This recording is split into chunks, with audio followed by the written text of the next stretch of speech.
Bana ya Gemena, Goma, Kananga, Kindu, Kinshasa, Kisangani, Lubumbashi, Mbandaka, pe Bujimai, CAA apesi bino occasion ya kitoko pe malamu ya kosala ba faire ya kokoma ba mvandu po Boeing 767 ezali bongo une occasion pour na bino ya kotombola bongo chiffre d'affaires na bino na o etali bongo ba fret. Avion na biso ya mwana eye tokosala na yango mosala moto abangisa moninga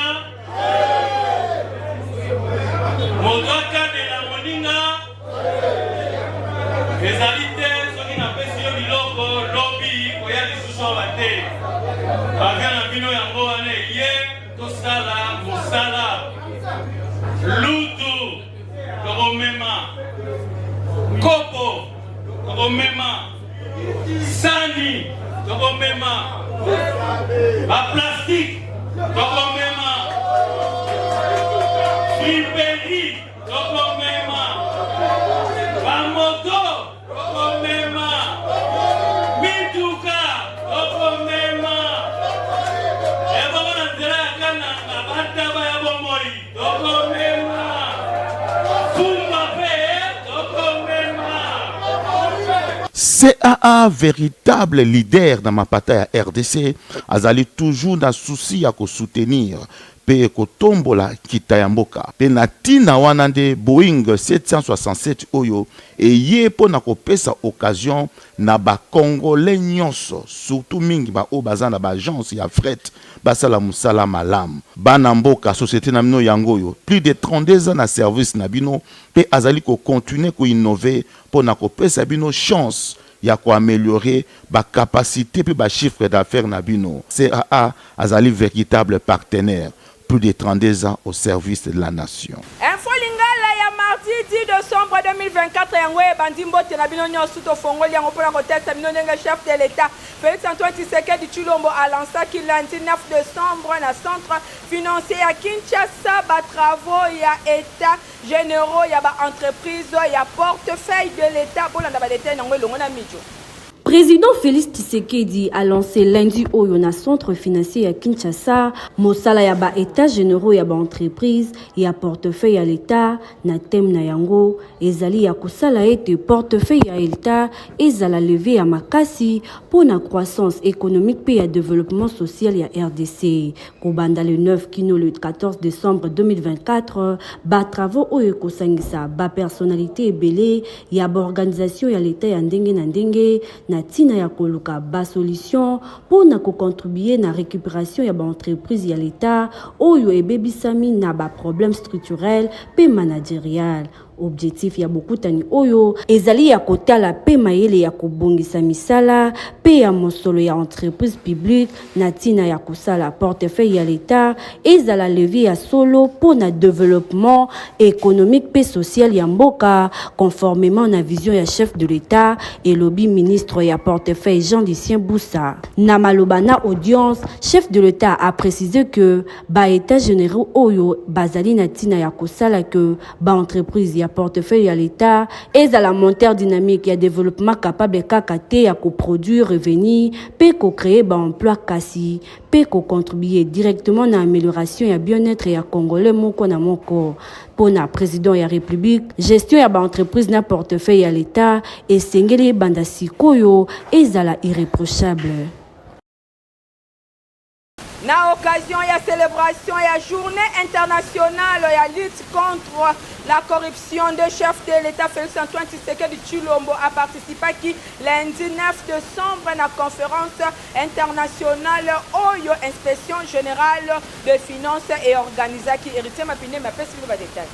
Na occasion ya célébration ya journée internationale ya lutte contre la corruption, chef de l'État Félix Antoine Tshisekedi Tshilombo a fongola ki milulu ya conférence internationale na thème mobiliser la jeunesse africaine de la lutte contre la corruption pour de lendemains meilleurs. Ezala qui organisé une inspection générale ya finance IGF na mokuse na malobanaye inspecteur général chef de service ya IGF Gilles Alingeti a rappelé be effort nyonso oyo ezali ko salema et pa ya président pour na ko kembisa ba structure nationale nyonso ya lutte contre la corruption alobela ki pe contrôle a priori yango ezali déjà exercé na ba institution nyonso ya ba service public na ngambo na ye. Président Félix Antoine Tshisekedi Tshilombo a rappelé que asali lutte contre la corruption moko ba pilier ya gouvernance boye pona avènement na ye na magistrature suprême alobi asalaki vraiment pona kotombola blason ya institution nyonso pe organe nyonso pona lutte contre la corruption na mboka na biso.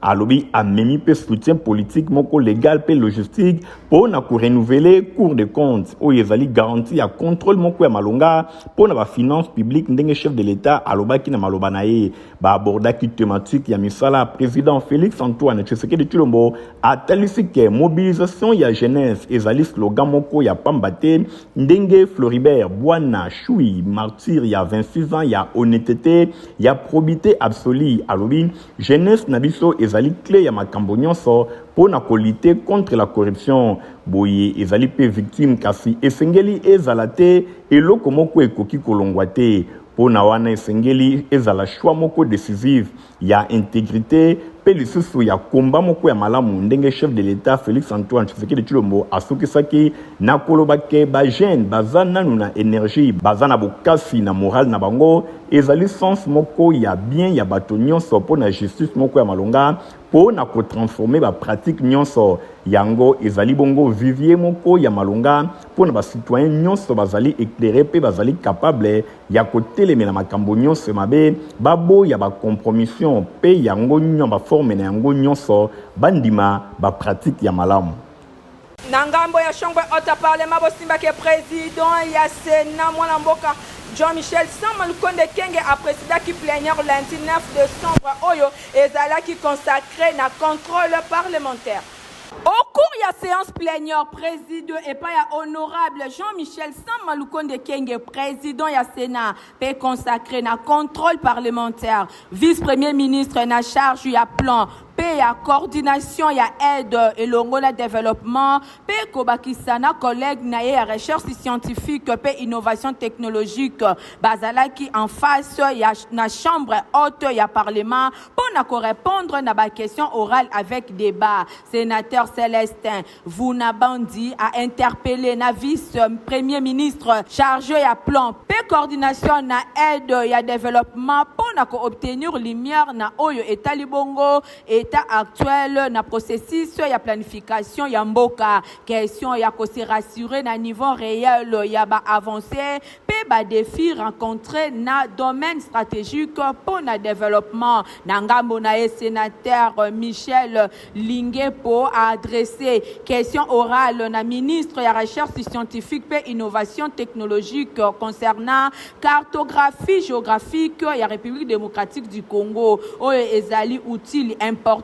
pour la gestion ya ba ressources pe développement territoire o ezali moko ya ba attribut ya mboka bosimba ke ba des questions oyo ezala qui traité simultanément na débat unique na chaque intervenant pour na ko préciser destinateur ya question après ba réponse ya ba deux membres ya gouvernement président ya Sénat Jean-Michel Sama Lukonde Kenge a fongola qui débat et pas wapi ba intervenant ba soulever ba préoccupation relative ya souveraineté sécurité vision ba stratégie pe pilier oyo etiami en place pour na développement durable ya mboka ba formuler ba recommandation pour na sens ya orienté politique publique pour na meilleure gestion ba ressources pe développement harmonieux ya mboka na kopesaka ba moyens budgétaires na ba deux ministères oyo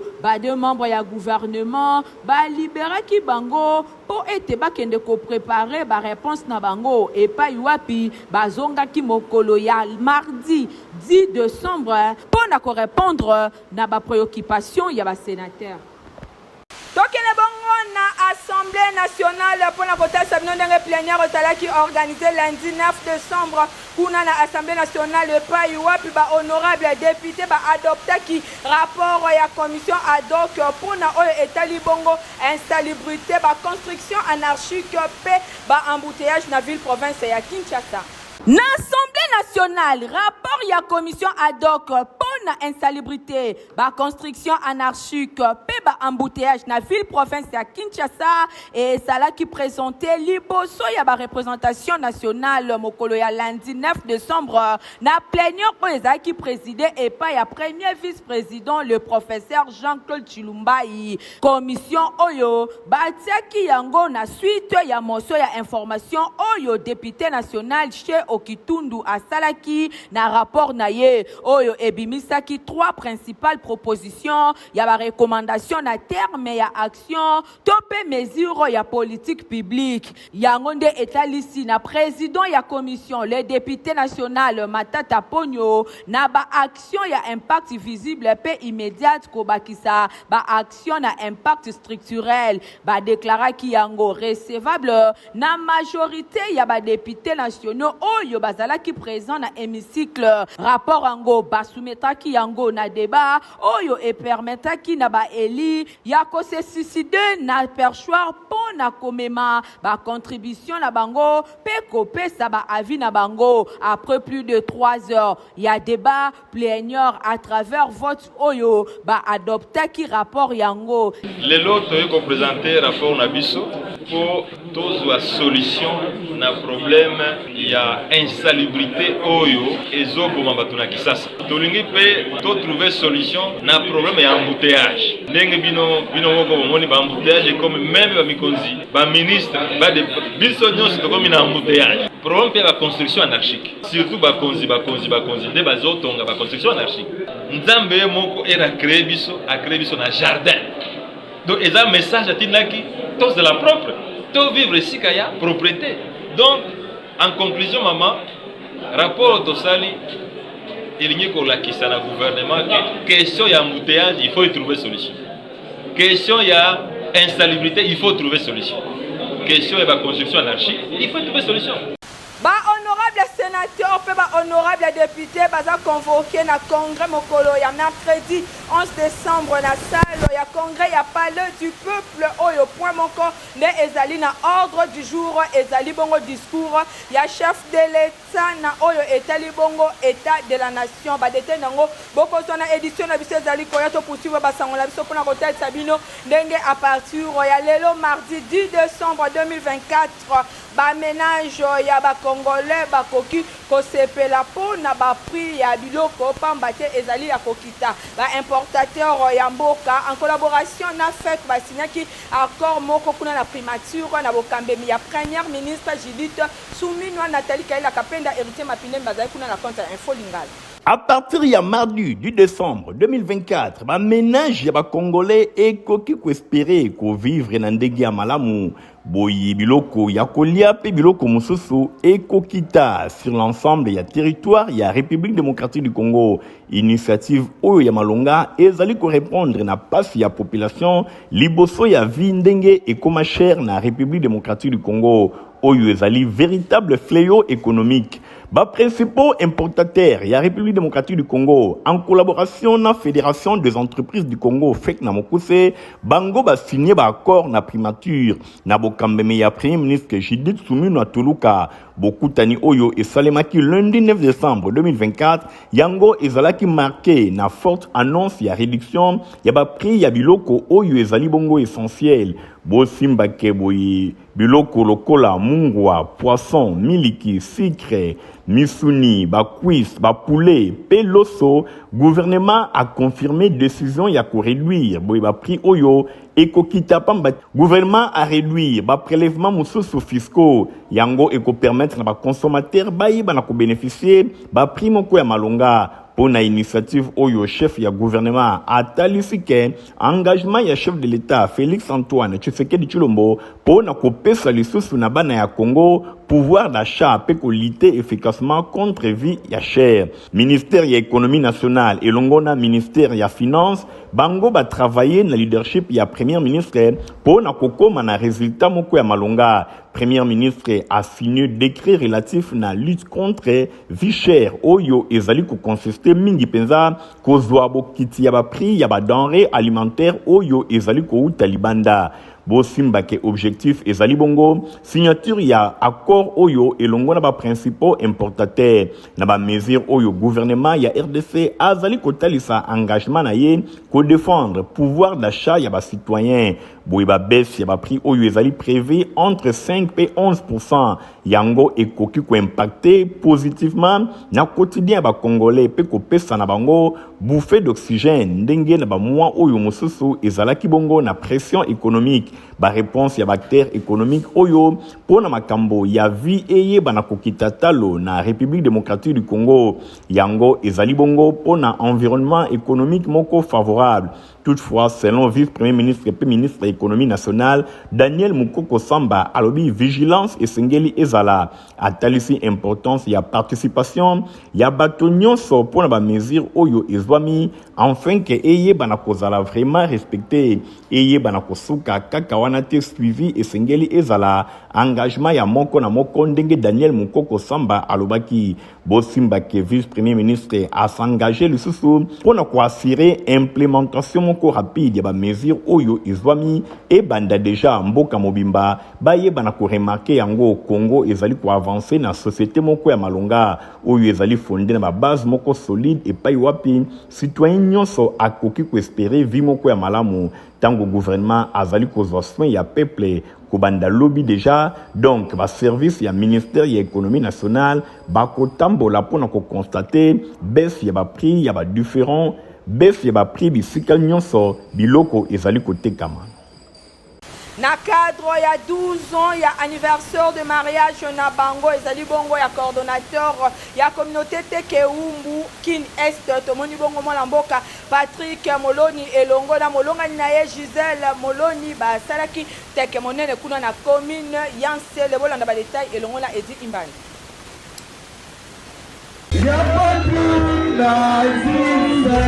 7 décembre 2012, 7 décembre 2024, jour pour jour, couple Patrick P. Gisèle Moloni, Bako Kisibongo, 12 ans, ya vi commune na bango, pona kosepela mokolo na bango kitoko, deba organisa ki mo bangé na fête kuna na résidence na bango, oye ezwami na commune yansele, et pa iwapi tomona ki ba invité ya ndenge na ndenge, parmi bango tomona ki pe présence remarquable, ya secrétaire exécutif adjoint, ya gouvernement provincial,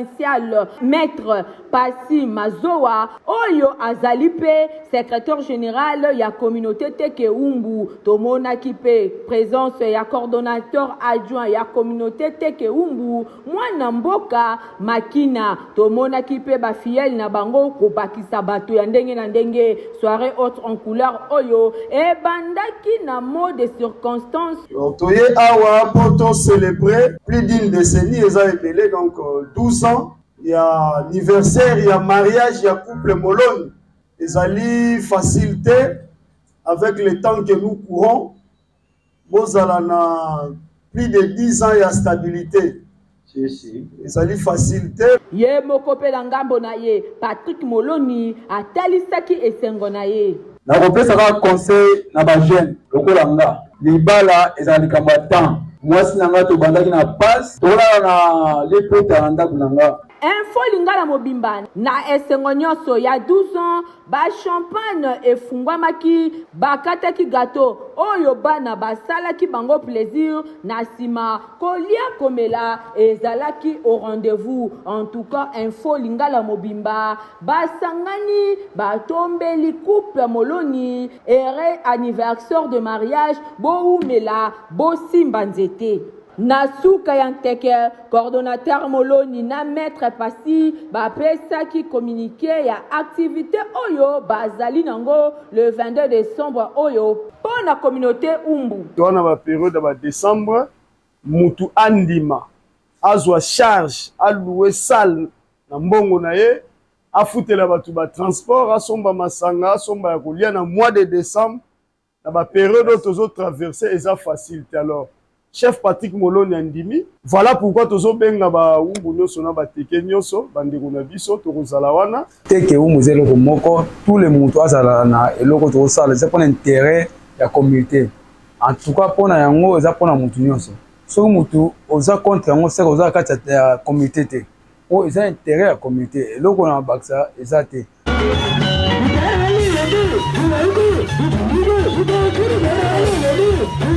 L'enseignement Bosimba qui est élève ya complexe scolaire Mama Pemba ya coupe couture kolandisama électricité et informatique basala qui ba pratique ya ndenge bilili bolanda ezali bongo ya Ladiland.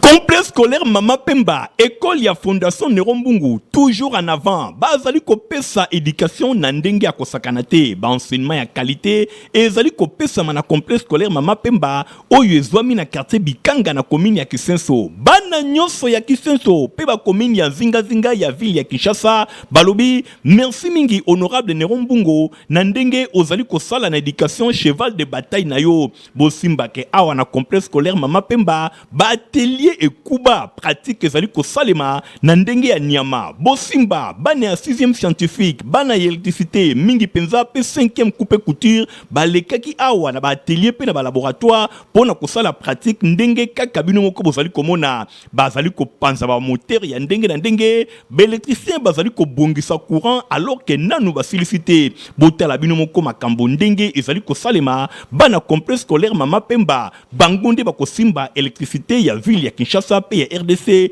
mikolo ezali koya ya mécanique ba moteur ezali ko panzana pe ezali ko zonga na ndenge ya kosakana te. Botala bino moko bilili bongo bana coupe couture ya ko simba ezali te. Botala ba machine tondi na atelier awa ezali ko favoriser pratique na ndenge ya kosakana te. Awa mwana na machine na ye bongo bekol ya nzinga ya complexe scolaire Mama Pemba, bango pe bazali sauver balobi babiki bekol nyonso bazali kotinda bana awa na ba atelier pe na ba laboratoire ya complexe scolaire Mama Pemba pour basala pratique ya solo. Complexe scolaire Mama Pemba ya Fondation Nerombungu balobi bana ya école nyonso ya nzinga bako kendeli susu ba commune ya musika teo bako suka kaka awa pona ko sala ba pratique na bango. Mama papa osepeli mwana azwa enseignement ya qualité yebaka honorable Nerombungu fumabanga moyo et si apesa solution awa na complexe scolaire Mama Pemba nyonso ezali sur le plan pratique ya kosamba ezati. Na Jean Bosimba qui ba prophétie pe ba révélation ya ndenge na ndenge oyo pasteur Kabundi Walesa aloba pona mboka ebele kati na yango ezali solo kokokisa mabola nda badite ilongona Nathalie Kela Kapenda. En République démocratique du Congo, Dieu sait choisir son humble serviteur, l'évangéliste Claude Kabundi Walesa, afin de prier pour notre pays.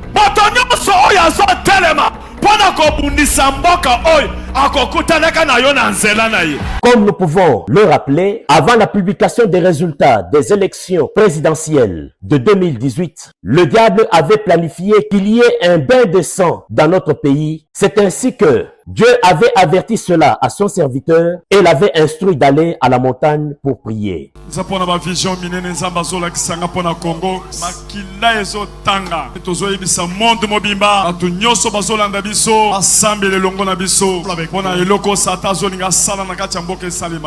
Le pasteur est allé à la montagne de Ngombo Shaba au Zimbabwe pour y prier et où Dieu fut alliance avec lui au travers de l'apparition de l'arc-en-ciel.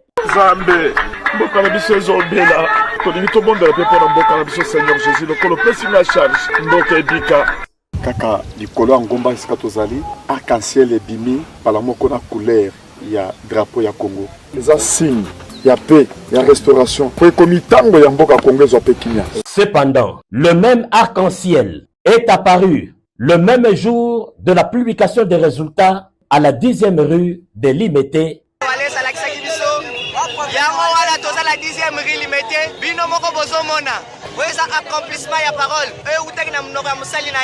Il eut passation pacifique du pouvoir en République démocratique du Congo entre le président sortant et le président entrant. Au cours de l'année 2015, Dieu avait révélé à son serviteur que s'il y a malheur en République démocratique du Congo, c'est parce que, à la source de ce malheur, un ancien dirigeant avait livré le pays entre les mains de Satan.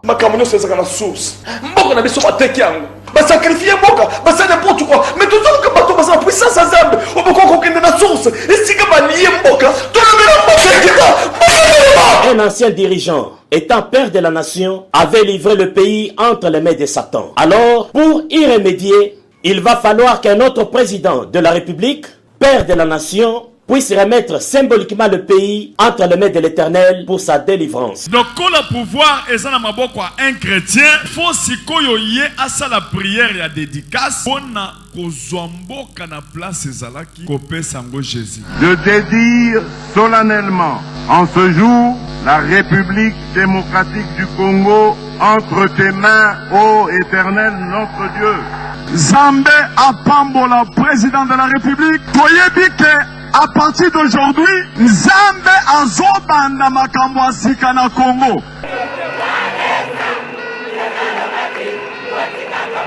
Saint-Esprit avait inspiré au pasteur à la montagne de Ngombo Shaba au Zimbabwe en 2018. Le Saint-Esprit les a utilisés dans la bouche du président de la République lors de la prière de consécration du pays au stade des martyrs en juin 2019. Si mon peuple sur qui est invoqué mon nom s'humilie, prie et cherche ma face, je l'exorcerai du ciel, et je pardonnerai ses péchés et je guérirai ses pays.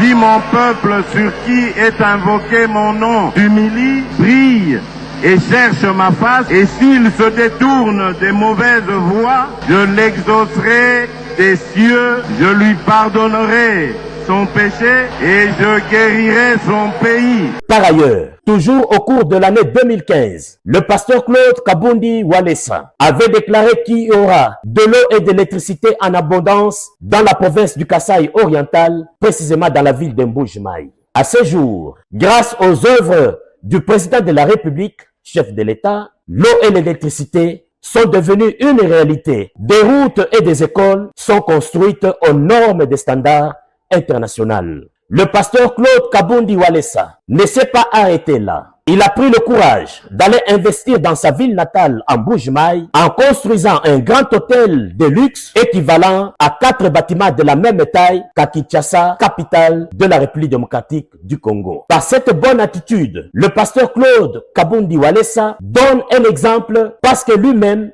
il croit à la vision que Dieu lui avait révélée d'une République démocratique du Congo prospère, puissante et riche. C'est alors qu'il demande et recommande au peuple congolais, à toutes les personnes de bonne foi qui veulent investir, de saisir cette opportunité car l'avenir est meilleur. Olinga kolata basapata qualité place exactement qu'on a 7e rue limité et pas ya papa griffe Igor Ting.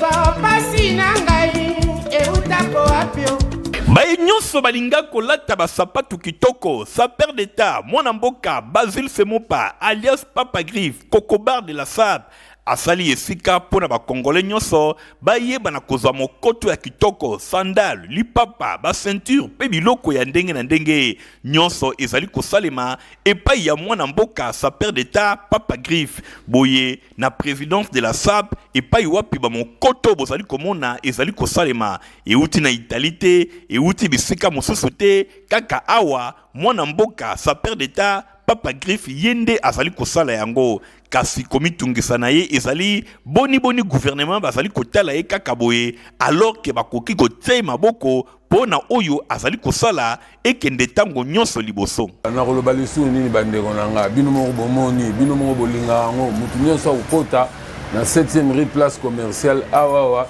tout au long ya ba fabricant au traditionnel areketaka yango Papa Griffe mawa ngo Papa Griffe mawa vraiment mosala kitoko boye alors ça koleka mondele et puis les autres diraient mais pourquoi pas te gouvernement balingi ko soutenir yete na ebita bandeko nanga botuna peut-être bango na ebaka te na sala nini na zanga pe politicien te artiste kaka mais les autres sala marato donc ezaka pona ko informer le sous maman a biso Judith Yozali maman excellence premier ministre voilà on a pouvoir au kutanga na zara Papa Griffe ndenge pe son excellence monsieur le président de la République Fachi Beton il pas ya kutanga déjà na zara Papa Griffe artiste coordonné mais na yebaraté pourquoi nazanga soutien pourquoi bo soutenir ngati nga mutu vraiment na combattre ba chinois na combattre ba expatriés na combattre ba turcs pour que Congolais là te loka bien à faux prix et puis durable aux en manifestation aux en fête moko songolo au libala yaka en tout cas jour en eza jour na au lia batutu na fête et le moko durable les à la chaussure les à la sandale ezala ceinture ezala sac po eza cordonnerie na maroquinerie ata chaussure eleki bolit lokola ilk oye na dimina lokola emoro na dimina lokola emoro ata eza lokola emoro nakomisango lokola ilk nakomisango mais mpo na nini te na prendre jeunesse montante va se prendre en charge na transmettre bango la cordonnerie bolingi kaka nakufa nakende na domaine nanga. Adresse ezali moko na 7e rue Limité aux na Petit Boulevard Limité résidentiel et paiwapi basapatu ya kitoko ezali kosalema bana mboka bopesa confiance et pa yande konabino sa père d'état Papa Grive pona kosomba biloko oyo ye azali koteka yangonde e kotombola mboka na biso pambate batu ya mayele pe batu ya créativité bazali. Raté un fois lingala journal ya pepe pona pepe yango e komi na suka bandeko botikala malamu. Au revoir. Bana ya Gemena, Goma, Kananga, Kindu, Kinshasa, Kisangani, Lubumbashi, Mbandaka, pe Bujimai, CAA apesi bino occasion ya kitoko pe malamu ya kosala ba faire ya kokoma ba mvandu po Boeing 767 ezali bongo une occasion pour na bino ya kotombola bongo chiffre d'affaires na bino na o etali bongo ba fret. Avion na biso ya mwana eye tokosala na yango mosala moto abangisa moninga moto akabela moninga ezali te soki napesi yo biloko lobi koya lisusu awa te avion na bino yango wana eye tosala mosala lutu tokomema kopo tokomema sani tokomema baplastique tokomema friperi tokomema bamoto tokomema mituka tokomema ebongo na nzela ya kananga bataba ya bomoi tokomema fumba pe tokomema.